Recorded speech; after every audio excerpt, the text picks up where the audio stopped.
Good evening, folks. I'm Marcus Browning here along with Will Puckett for this edition of Extra Points 2-minute drill. And we witnessed an awesome football game today for the Hilltoppers as they took the victory over the South Florida Bulls 45-35. Despite the win, they got off to a little bit of a slow start. What was some of the things that caused the Hilltoppers to really have a slow start? In the first half, Marcus, they couldn't really control Quentin Flowers, the quarterback for USF. He was everywhere. Every time you would think they would get pressure, there would be a lapse up the middle, and he could scamper up the middle for about 10 to 15 yards.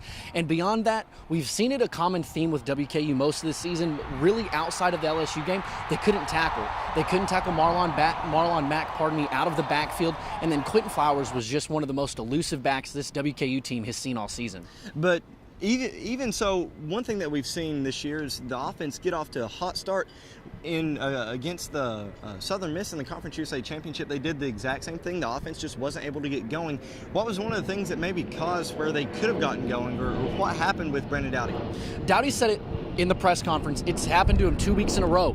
They just came out, they had good plays called, just Dowdy couldn't really hit it. He was overthrowing his receivers, underthrowing them, throwing some bombs, and a lot of people question his arm strength. I think today you saw that he can throw the ball, only most times it was over the heads of his receivers. So beyond that, his timing was just a little off early, a little bit of happy feet working, but beyond that, he snapped back into the second half, made 24-27 passes there in the second half to give these Tops a 10-point victory. Brandon Dowdy also stated that the offense really wasn't worried going into the second half. What was some of the things that you think that they were able to do in the second half that the USF defense didn't allow them to do in the first? The first half, what they really did is they went equal about run pass, about 50-50, maybe a little bit off there, more pass to run. And that kept USF true. Now in the second half, WKU abandoned the run and they went to throw the ball.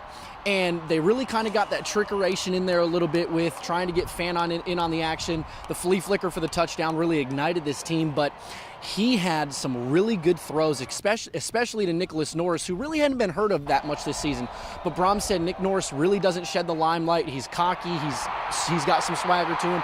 And today it showed. He's from Miami. He knows what it's like to play on big stages here in this city, and he really came out and did it.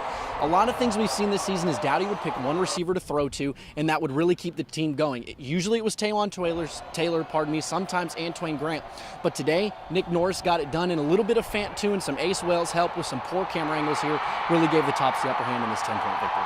Well, folks, you heard it here first. A 10-point victory for the Hilltoppers, finishing 45-35 and finishing the season 12-2 as they round out this 2015 campaign as the Miami Beach Bowl champions. For myself, Marcus Browning, and William Puckett here from Marlins Park, this is the Extra Points 2-minute drill.